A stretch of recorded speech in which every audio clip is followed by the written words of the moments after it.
Hello, bonjour. We'll be starting in 2 minutes. On va commencer en 2 minutes.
Good afternoon, everyone. Bonjour tout le monde. Thank you for joining today's news conference. Bienvenue à cette conférence de presse. We will start out today with remarks from the Chair of the Council of the Federation, Nova Scotia Premier Tim Houston, followed by remarks in French from Premier of Quebec, François Legault. We will then take questions from the media.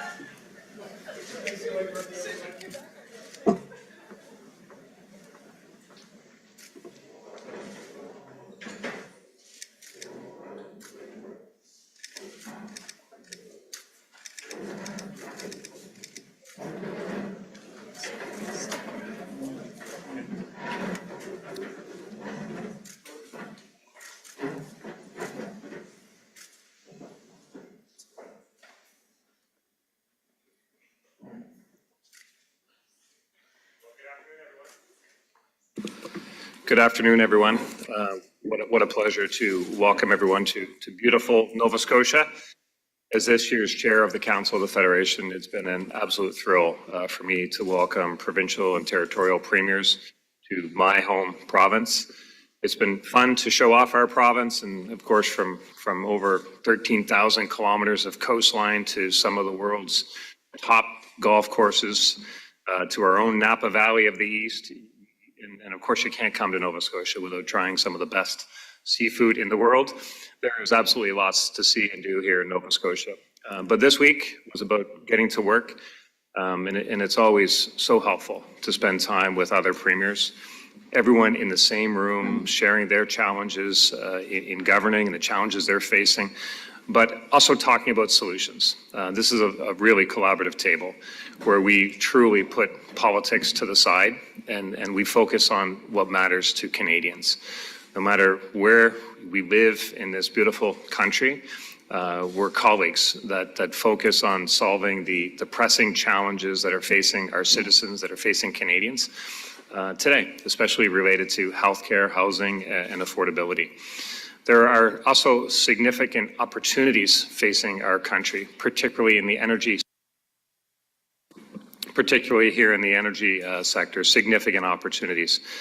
Here in Nova Scotia alone, the economic potential for hydrogen and also critical minerals is measured in the billions. It's incredibly breathtaking. And it's also, as we gather, not lost on the group of premiers that emergency preparedness is more urgent than ever.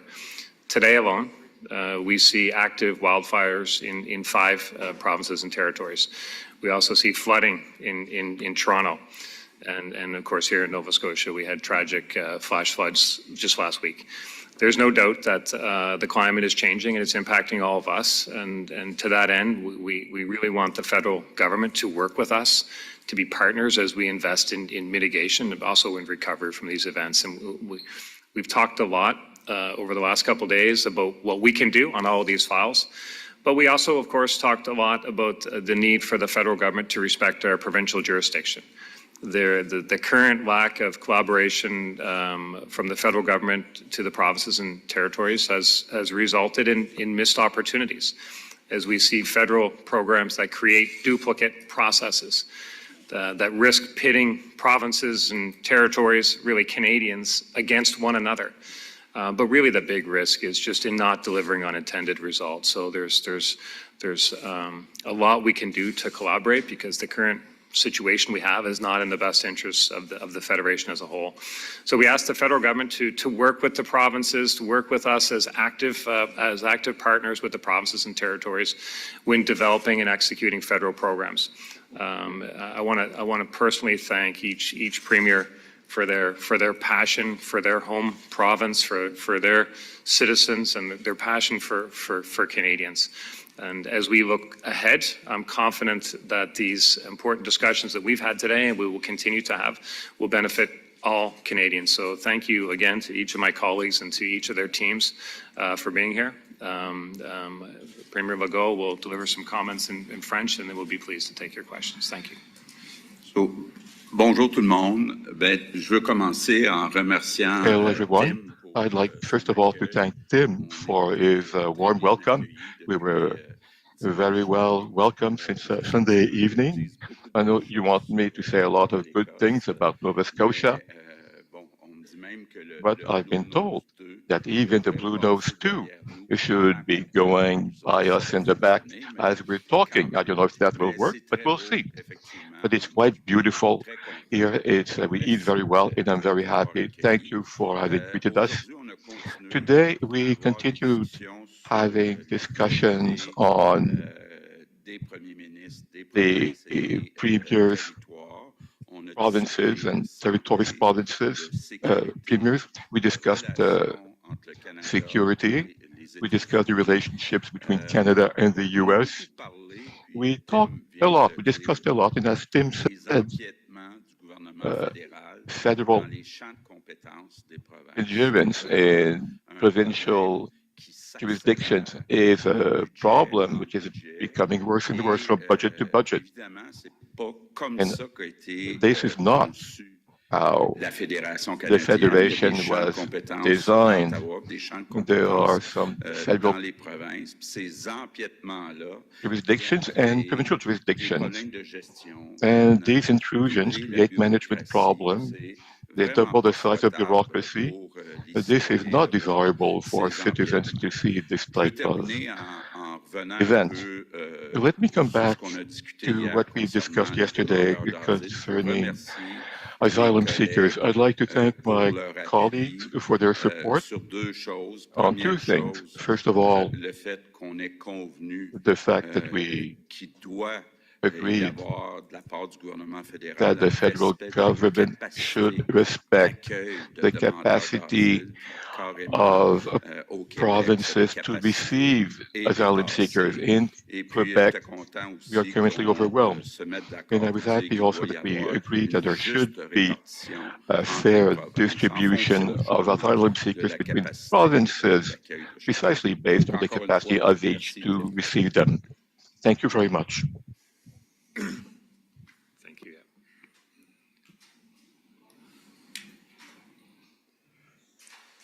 Mike? Okay, there we go. We will now move to media questions, starting with media who are present, followed by questions from those attending virtually. For members of the media attending virtually, you may press *1 at any time to join the queue. We'll now start with questions from media who are present in the room. Please come to the microphone, state your name, your outlet, and direct your question to one premier. You'll be limited to one question only. My question is for Premier Ford and Premier Legault. Catherine Cullen from CBC News. BC and Newfoundland have said that the equalization formula is not fair. Premier Ford in particular, they've said it doesn't make sense that BC is sending money to Ontario when you don't have problems delivering basic services.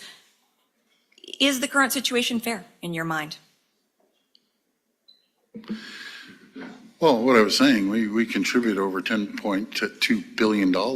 And I've always said, as Ontario, the most populous province, that we need to support across the country in smaller provinces, and I think Ontario has shown that for the last 6 years. But it's a discussion that we're going to continue. But, you know, I always believe in Canada as one country supporting each other. We're a lot stronger when we work together. And I always say if we work together, we become an economic powerhouse around the world. And that's what we are.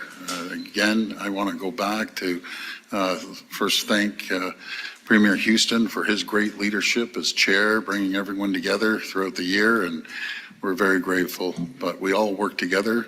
Doesn't matter what political stripe you come from. We sit at that table and we come out united. And that's why I think the world of all these premiers are at the table. Okay. The principles around equalization payments are that we want in Canada to be able to offer equivalent services in each province.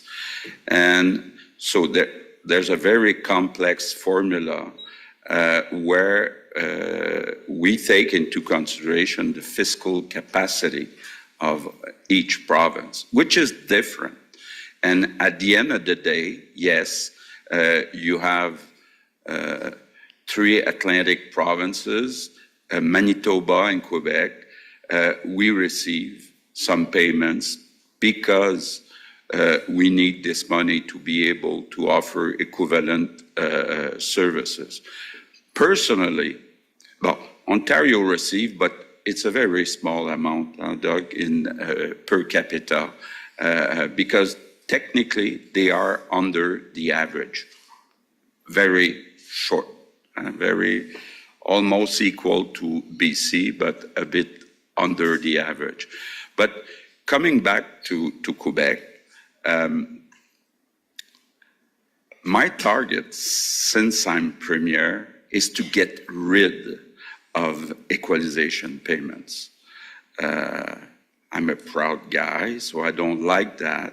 And over the last 5 years, we've been able to reduce the percentage that Quebec received in equalization payment because we had a better growth in the GDP per capita than the rest of Canada. So I really hope long-term that Quebec pays some equalization payments, but in the meantime, I think it's important that we respect the principles around the fact that we want to offer equivalent services to all Canadians.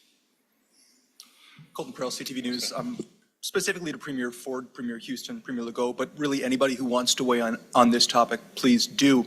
You mentioned specifically the need to hit that 2% NATO target in your communique, and we've heard a lot today about the impact with which U.S. trade is so significant for your provinces. Premier Canoe, earlier this morning, you mentioned the need to hit that target sooner within the next U.S. administration. The federal timeline's 2032. The potential next Prime Minister has said that he can't commit to this target. How concerning is it for the provinces that not only is this such a far deadline that you may not even hit? How dangerous is it if we do see a Conservative government or if we don't see this target being hit within that next U.S. administration? Thank you for the question. And I think it's, you know, respective of who the government may be in Canada at any given point in time, I think it's really important that we honor our obligations on the world stage. And I think in terms of the NATO obligations and the 2%, a lot of the focus is on defense. But I think it's broader for Canada in its relationship with the United States. We're significant trading partners.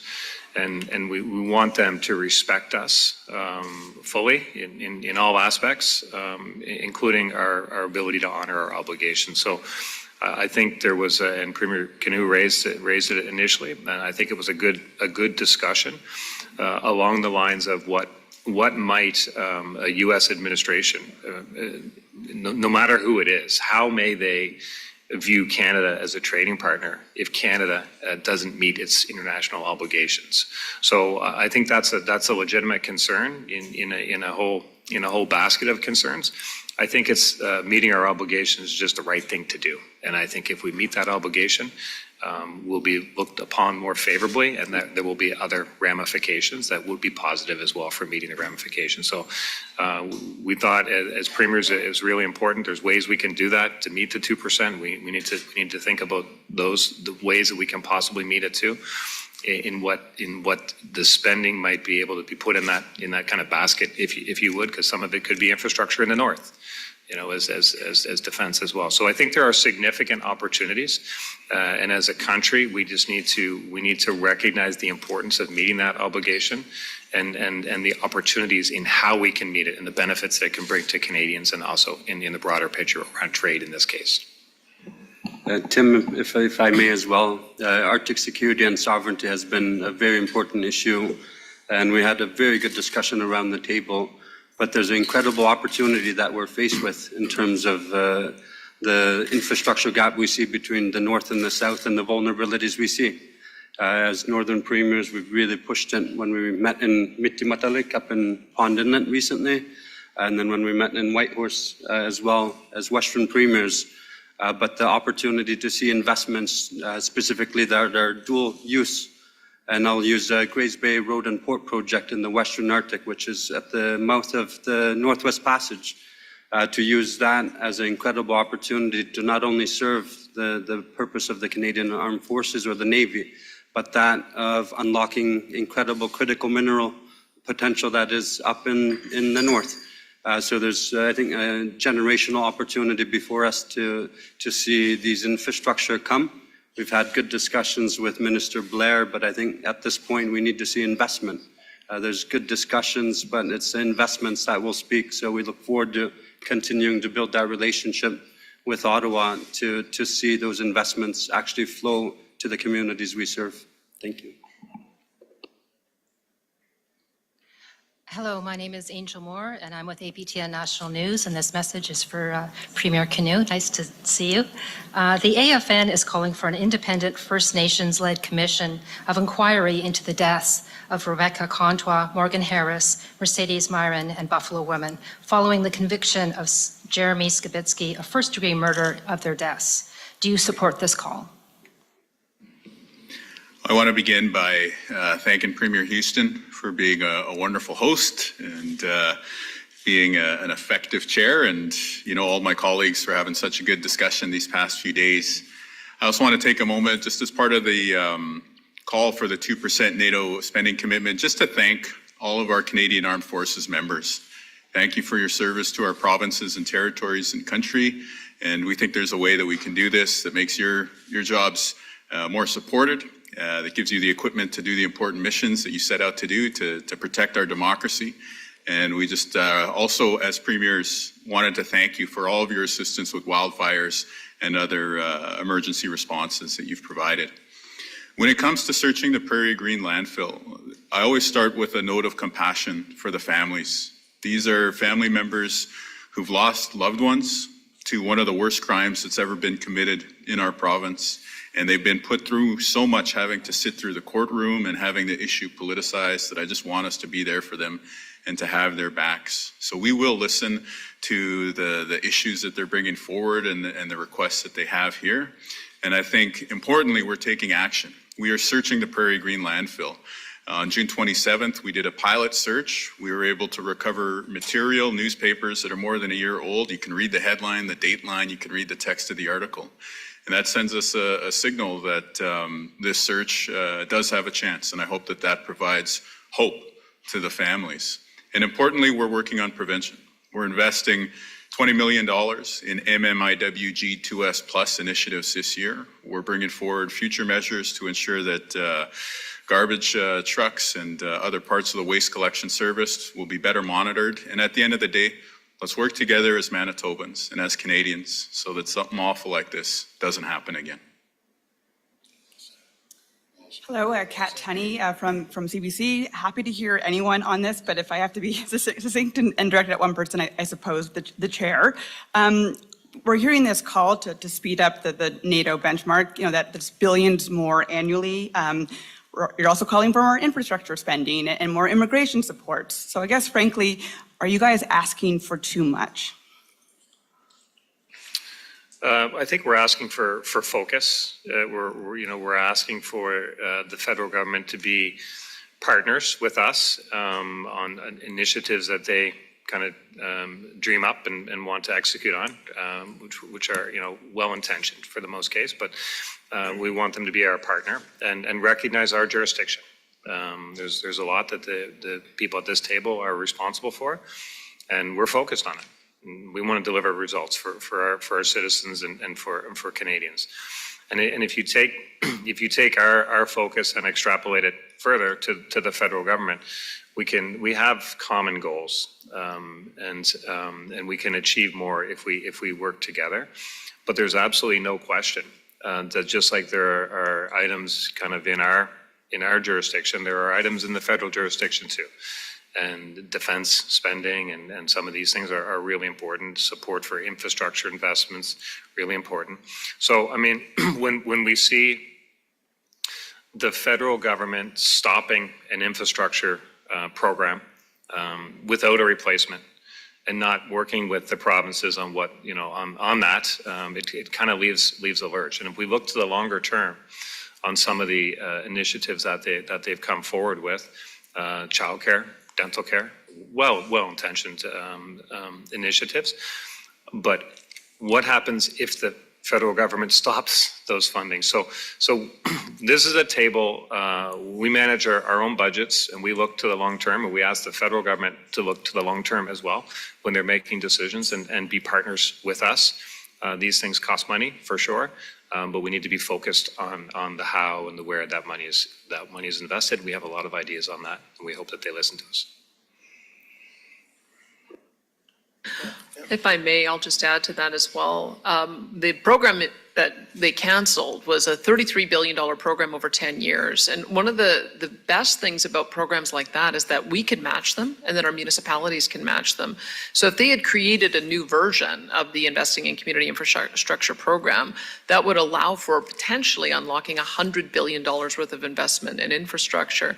And I think the point that our territorial leaders have made is that if you're co-locating strategic infrastructure with economic infrastructure, building ports and building roads and building staging areas for unmanned aerial vehicles, these are the ways that you can invest in for a dual purpose. So not only build out the necessary infrastructure from an economic point of view in the territories and the Arctic, but also be able to probably have that count towards our NATO commitment. In addition, the Canadian Armed Forces did a tremendous job last year for us in firefighting, investing in making sure that they are trained to be able to manage local either wildfire response or flood response. That could also be another way of us investing in a dual role for our armed forces, making sure we have a force at the ready for when they need to be deployed, but in the meantime, able to be deployed to assist with what we know are going to be continued issues of dealing with natural disasters. And I guess the third area is that each one of us have areas of investment in our province. For instance, we've got multiple bases, but we also have an unmanned aerial vehicle, aerospace, and defense industry that is growing. And so if we can get some of that investment in those industries in our respective provinces, that may also help towards our NATO goals. So I think the federal government just has to be maybe a little more creative in how they're looking at this investment and use the partnership with the provinces and territories and municipalities as a catalyst for us to be able to achieve that target earlier.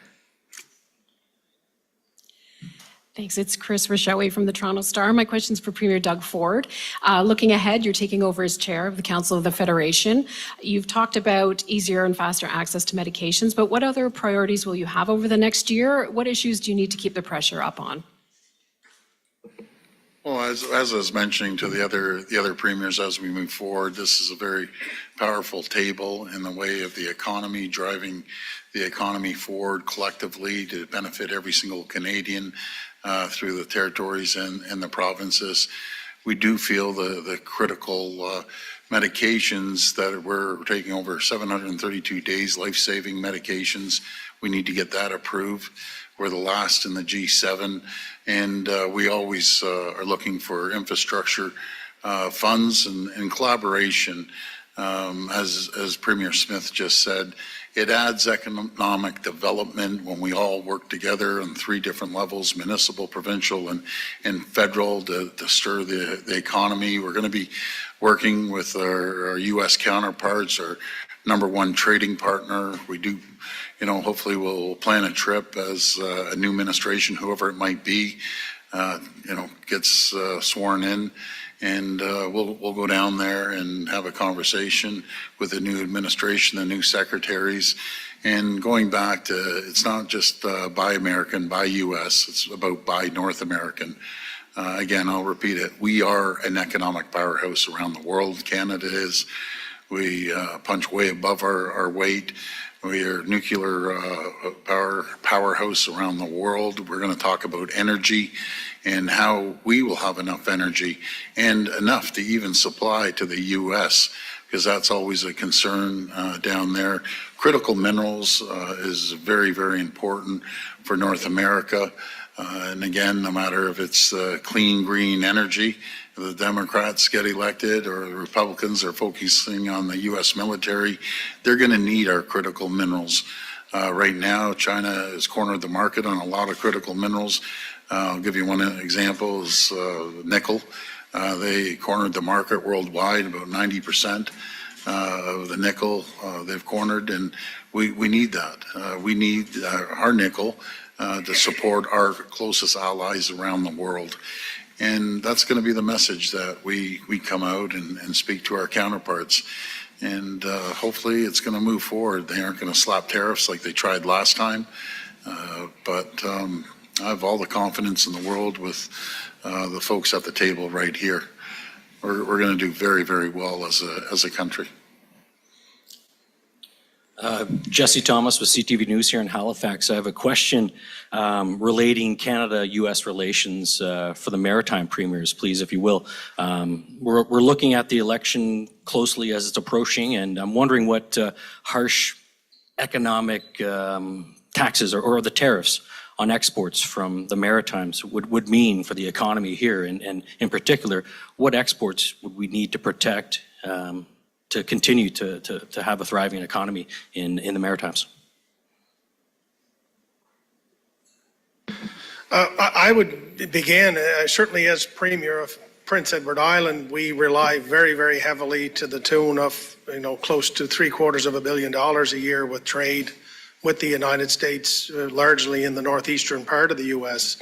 So whether that's potatoes, seafood, some aerospace, there's lots of components within that. I would not rush to judgment. I know that there is an election taking place and there will be a lot of discussion around, as Premier Ford talked about, Buy America and some of these more protectionist issues. But we've been doing business with the United States for a century or more now. So I feel there's a way for us to work through this.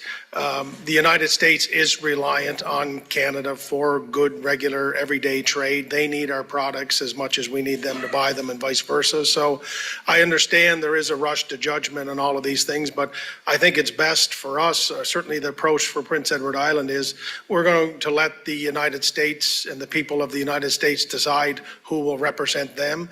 And it will be our job, just like it's the job of the other 12 premiers and I, to work with whoever is in Ottawa or whoever was in the provincial capitals, regardless of their political stripe, is to try to find common ground to work upon, but knowing that we need each other in this relationship day to day.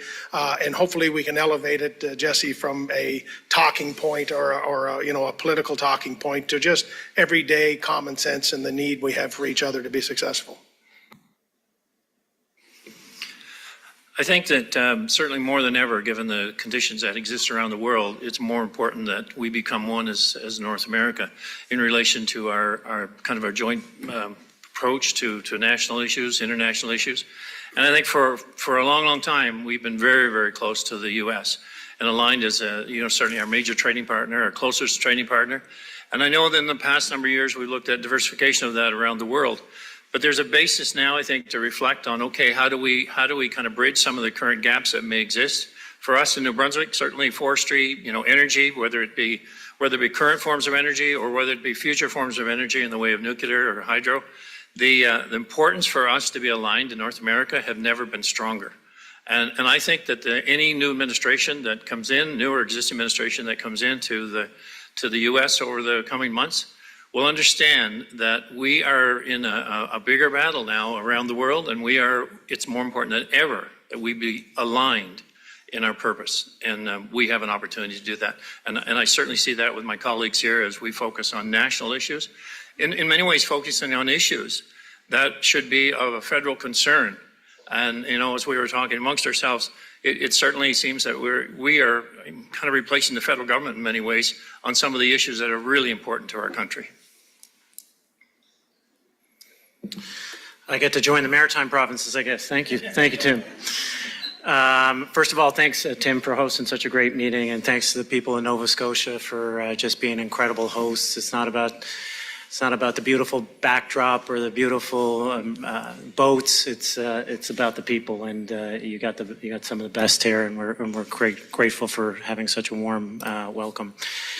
For us in Newfoundland and Labrador, we believe that we have what the world needs right now, and we believe that regardless of the administration in Washington, D.C., that they'll see the benefits of what we have, and we have the intersection of renewable and non-renewable energy sources.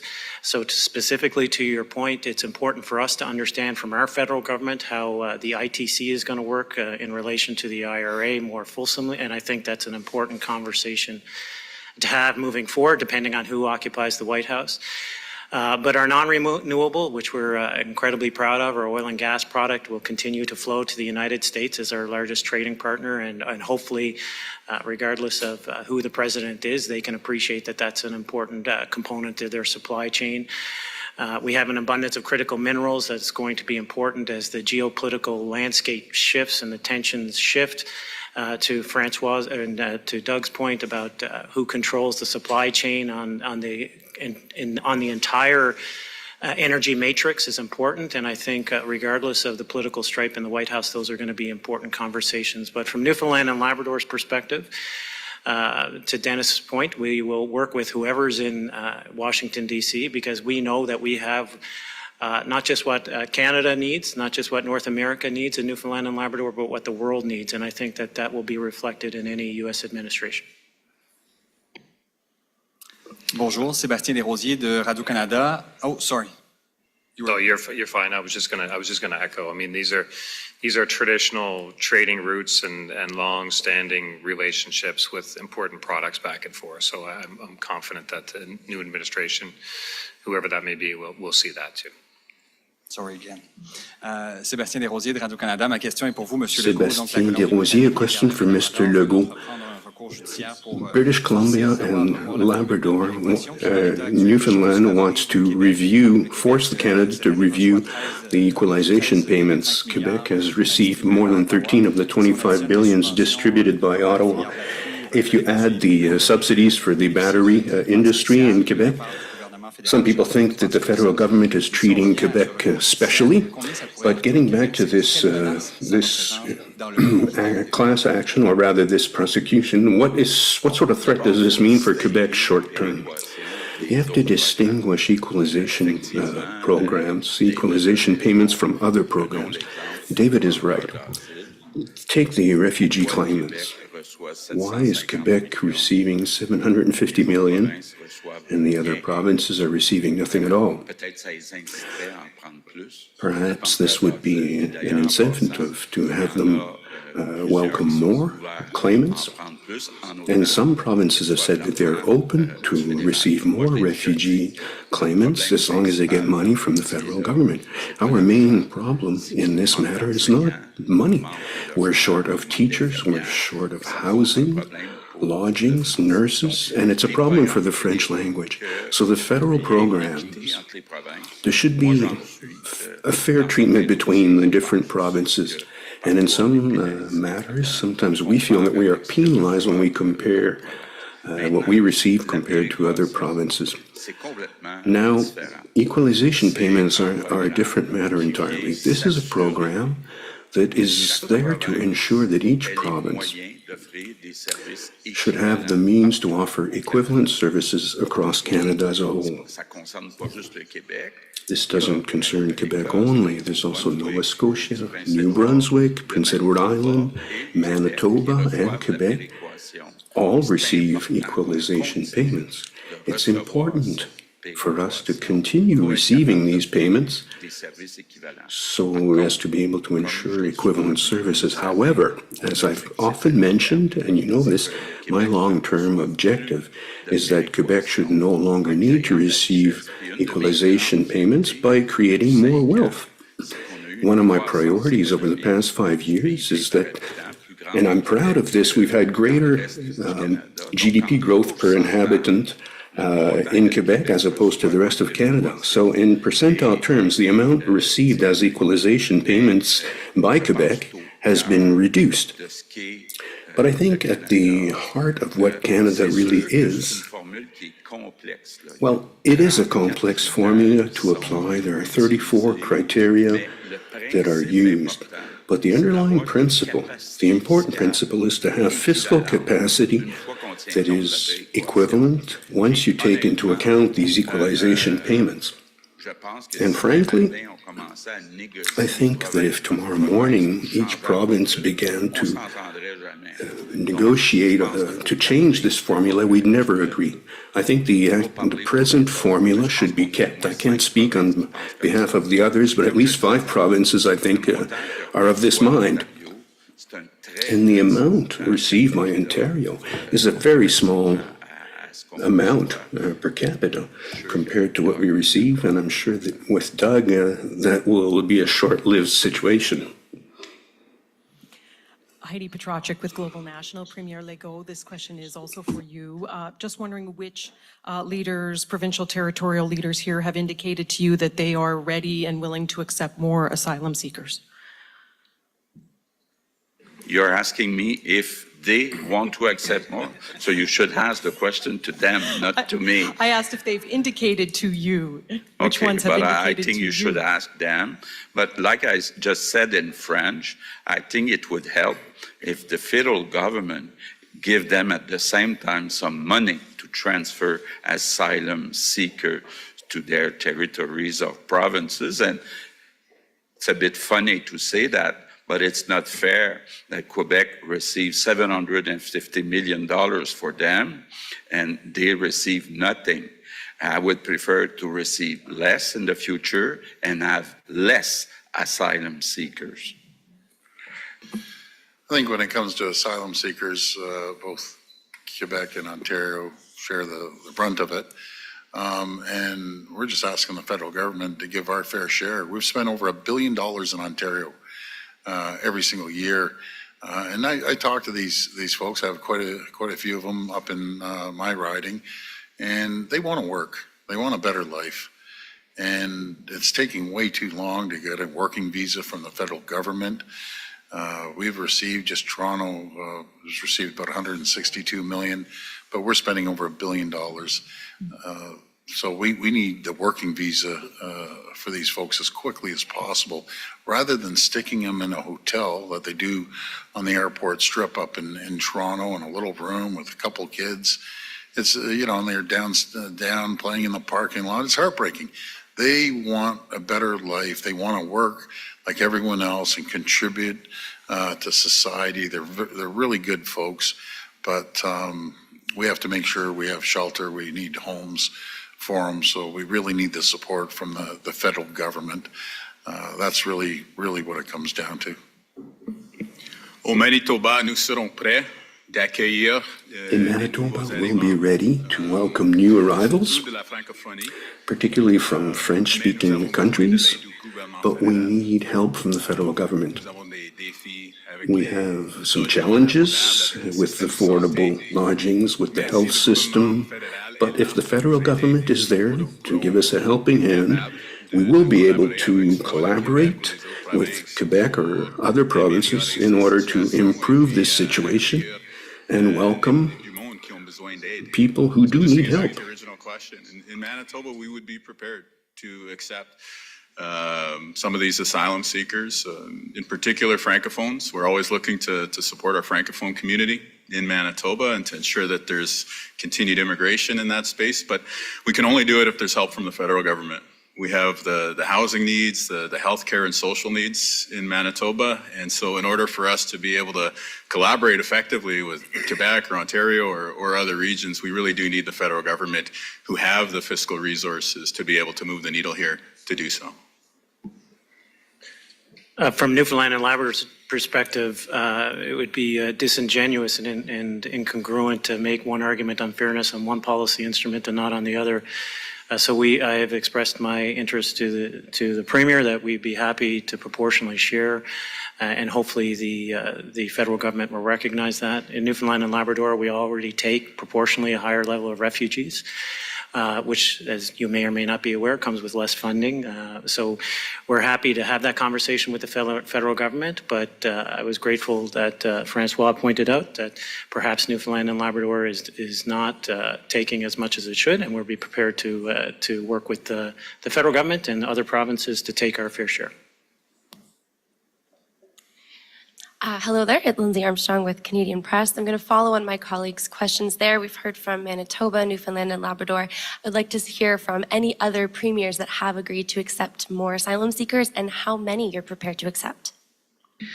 We find ourselves in Alberta in a very similar position to Quebec in that we have about just under 12% of the population, but we're now accepting 22% of the newcomers. And so I've watched with interest that the federal government was able to provide support to Quebec. We've seen the same thing, in particular with Ukrainian evacuees. I believe we've now have 70,000 who have settled in Alberta so far. And aside from a small amount of money at the beginning, there's hotels that need to be funded, there's schools that need to be funded, there's a healthcare plan that we're funding, there's a whole variety of additional programs. And we want to do our part, but I think that similar to Quebec, when one province is shouldering a larger burden than can very reasonably be accommodated with existing infrastructure, it puts pressure on housing. We're going flat out building housing. We've increased our housing 60% construction year over year, which allows us to accommodate 100,000 new people every year. We had 200,000 people that came to Alberta last year. We have increased our education, so we're spending more on education than we ever have before. We have 22,500 students that are new that are unfunded at the moment. It puts a lot of pressure on jurisdictions who are receiving more than their current level of social programs and infrastructure can support. So I'm finding Alberta similar to where Quebec is at. I would add to this as well. I think that we've all experienced significant population increases, and while proportional acceptance of refugees or asylum seekers is certainly inappropriate for all of us, it's finding the balance here as we can manage this with as Premier Smith said, the housing construction, and understanding the criteria around much of our immigration policy, because I think we're all kind of bursting at the seams in relation to keeping up with housing. We're getting the pushback from many citizens about the cost and the affordability and the availability.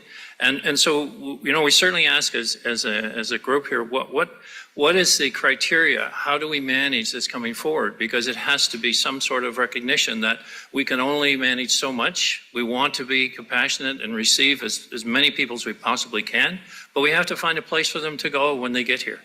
And so as we work with the federal government to determine the actual immigration policies, the requirements that are needed in each province in order to meet the demands that are going to be put upon us. Right now, our situation has increased threefold in the last few years, and that's significant for us because it's just one component of a population increase that's over 10%.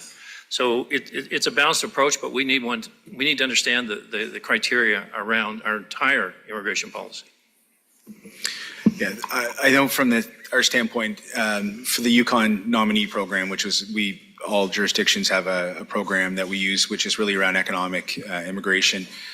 Within the first 3 months of this year, we had hit the amount of folks that we had available to come in through IRCC. So I think the dialogue at the table was also, as Blaine just said, it was we have to take a look at the entire system. I mean, we had a challenge in Canada. It's going to affect all of us. It was really around post-secondary institutions that were bringing in students. We saw, an immense amounts of students coming into Ontario, Quebec, and BC. But those students are now going all across the country trying to find places to become Canadians. They filled significant holes in our workforce, but now they're going to be running out in the next 2 to 3 years, if not right now. So we're going to be losing workers. We don't have a strategy to keep them in our provinces and territories. So I think part of what we're trying to do is urge the federal government to say, look, it's not just, there's implications to these quick decisions you've made, and they're going to affect our economy. And we have to take into consideration how we're going to have an overall strategy that's going to put us in a place now, but also future-proof where we go with our workforce and how we deal with asylum seekers and folks coming through our economic immigration programs as well. Tim?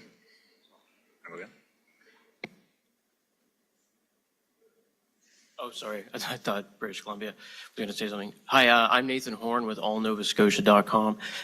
My question I've directed to Premier Houston.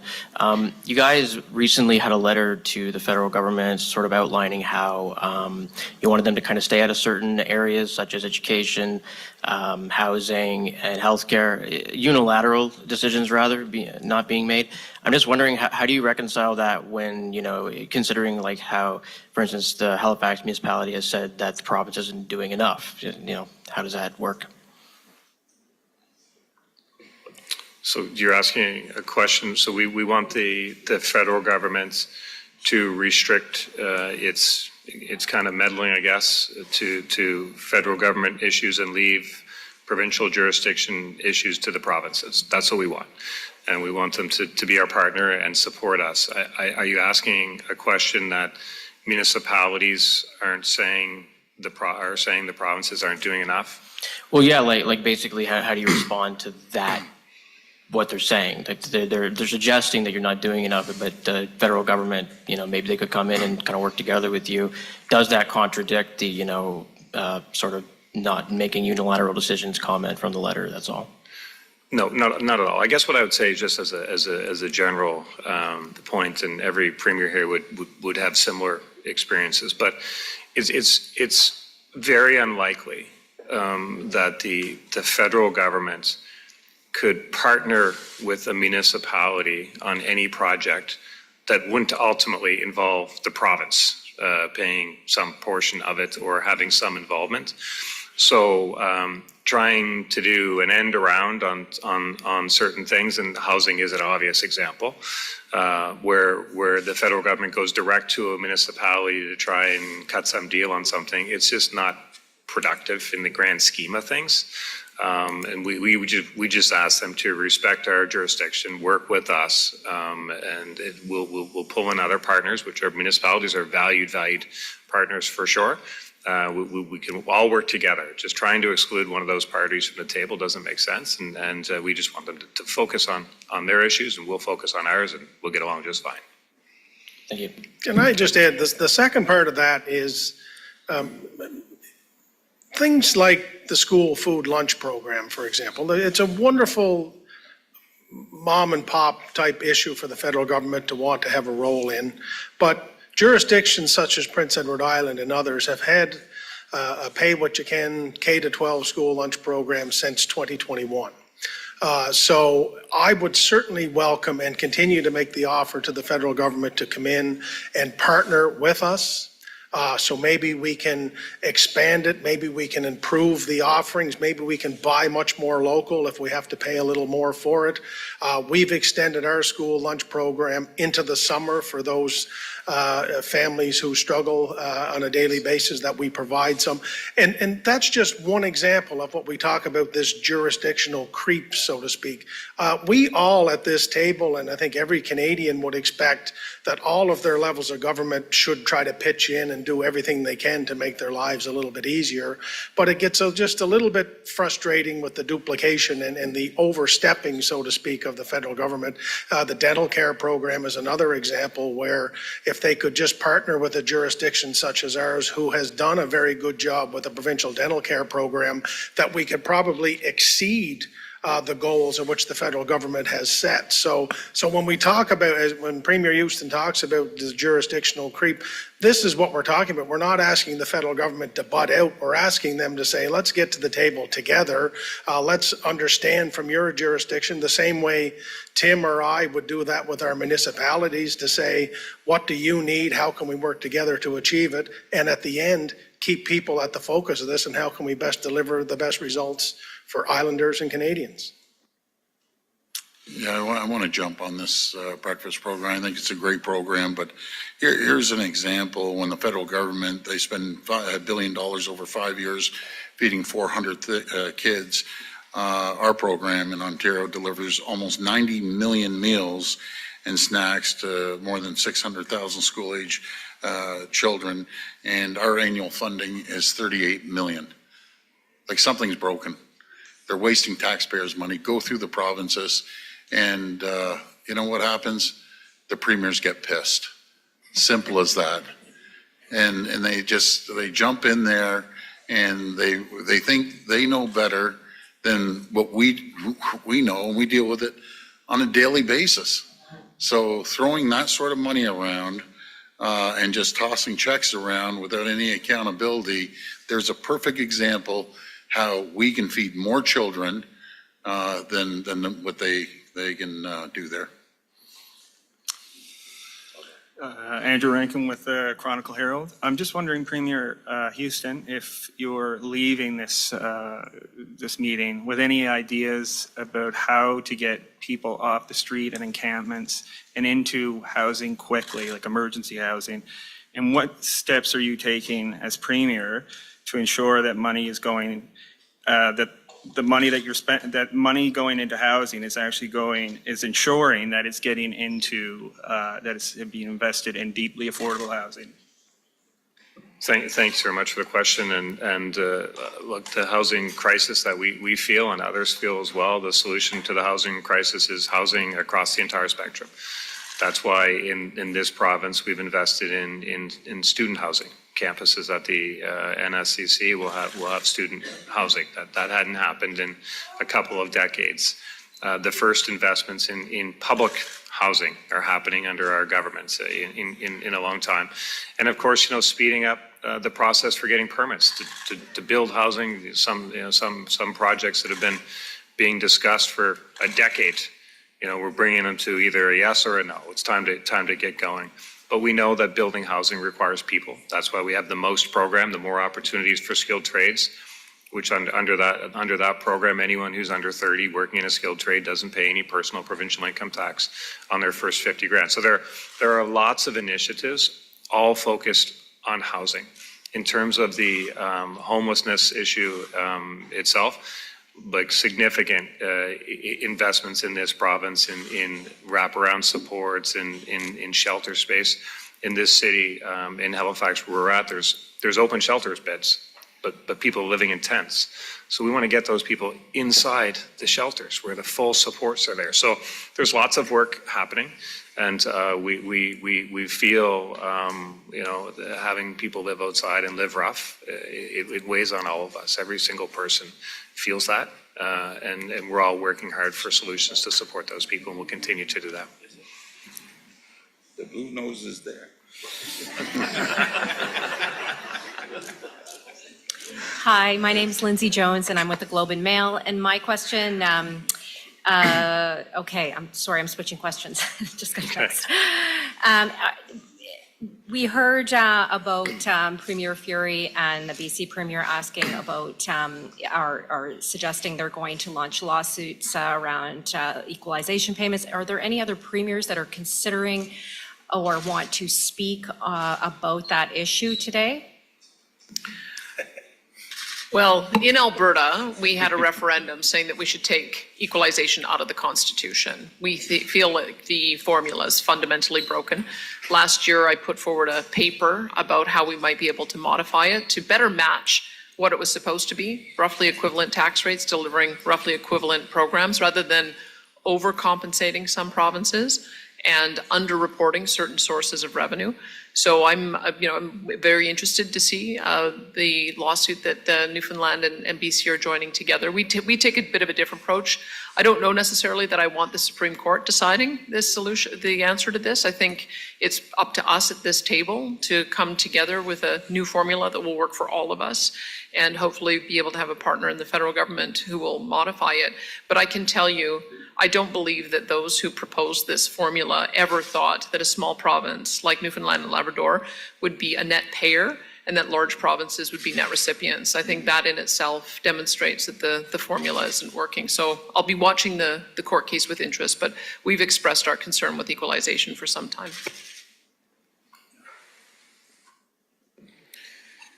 And Saskatchewan has indicated some time ago that they'll be intervening in this case as well. As you know, the equalization formula around this table has been talked about for a number of years. Saskatchewan, I wouldn't say unique, but does have the situation where, a couple of decades ago, we were on the receiving end of the equalization formula. In the last 15 or so years, we have not been. So we've seen the formula from both sides.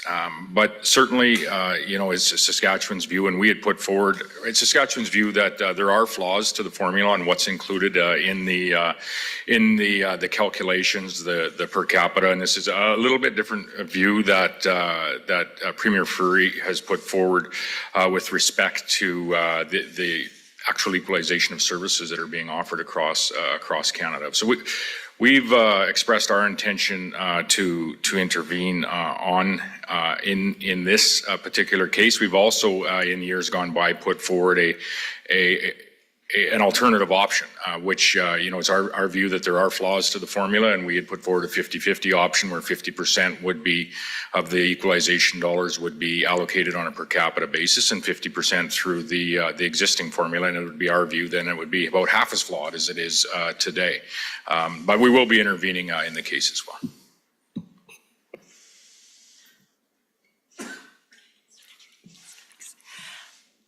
Hello, Premiers. Judy Trin with CTV National News.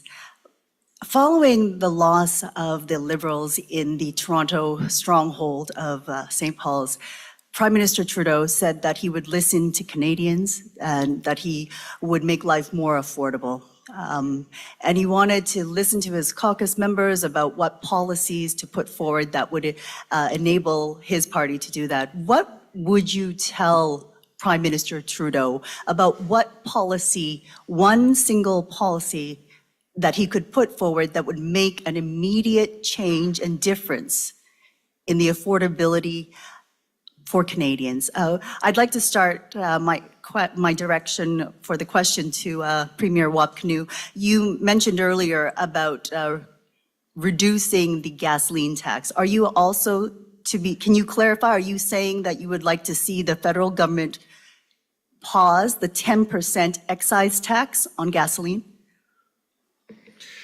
My comment was about, we had a 14 cents a liter tax on gasoline and diesel in Manitoba. And on January 1st of this year, we cut it to zero.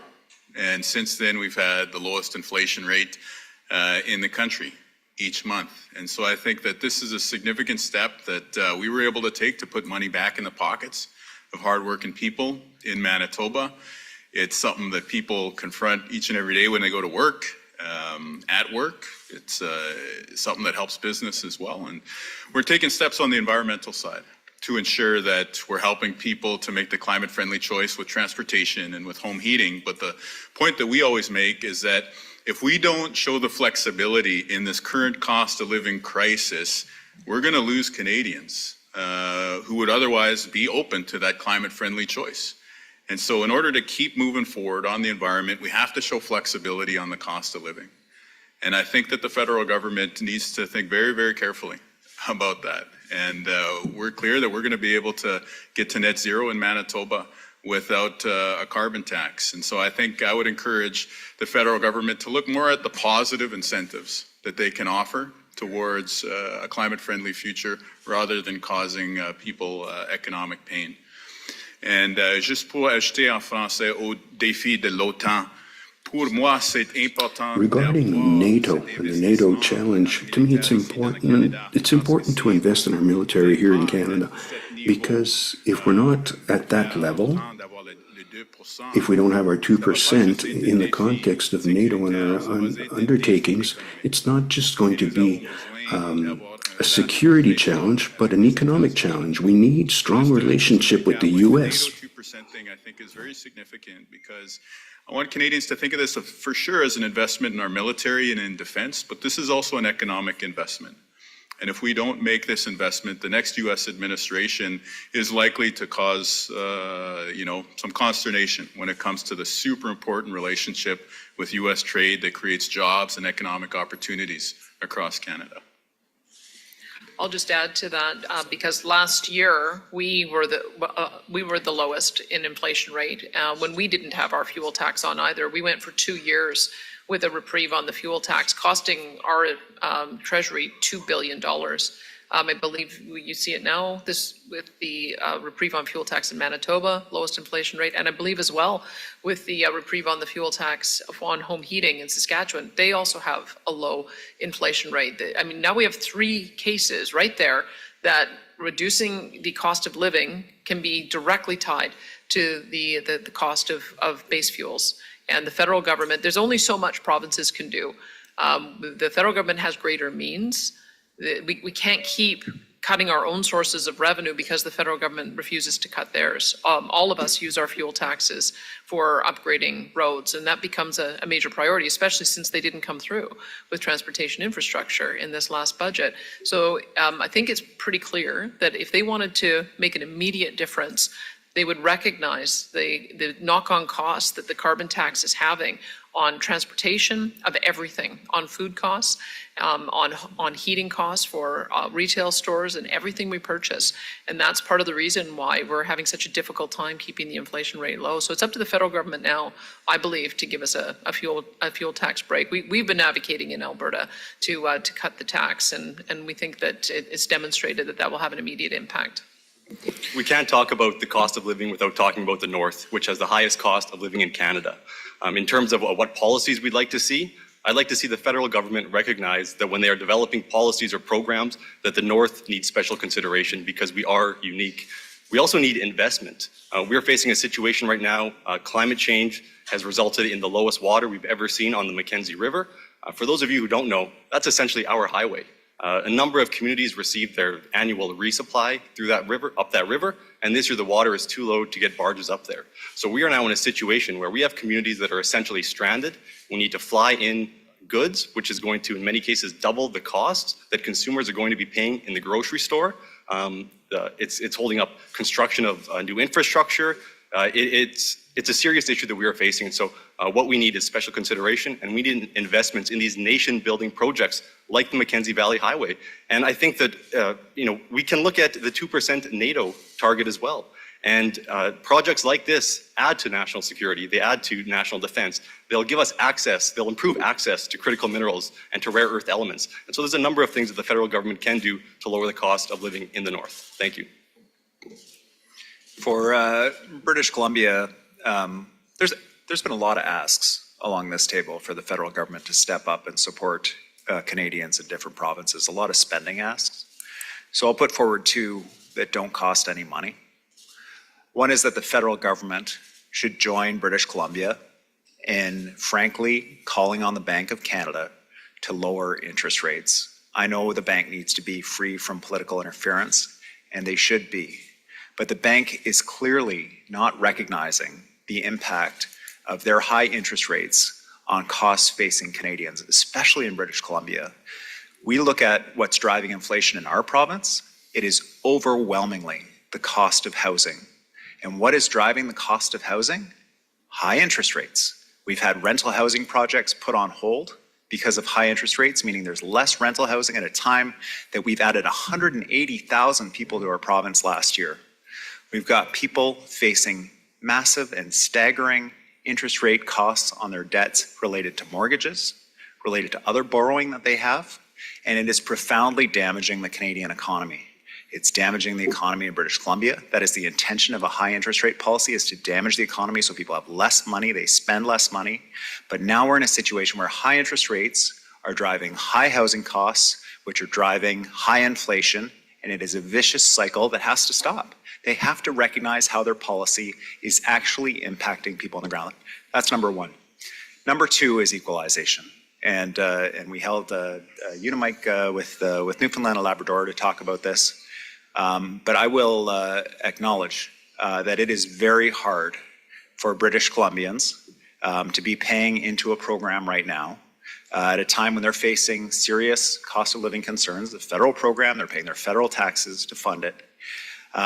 When that program is no longer related to the core goal of ensuring the same level of services across Canada. British Columbians want to do their part. Every province, every person in every province deserves high quality healthcare and schools and so on. But that is clearly not what the program is doing anymore. And so revisiting that formula to reduce the obligations on provinces that are contributing, on taxpayers and provinces that are contributing, to ensure that the program is actually reflecting the intention in the Constitution. Those two things don't cost the federal government any money, will significantly improve the quality of life of British Columbians and the costs that they face. From Newfoundland and Labrador's perspective, it's good to go after everybody else because they've used a couple of mine.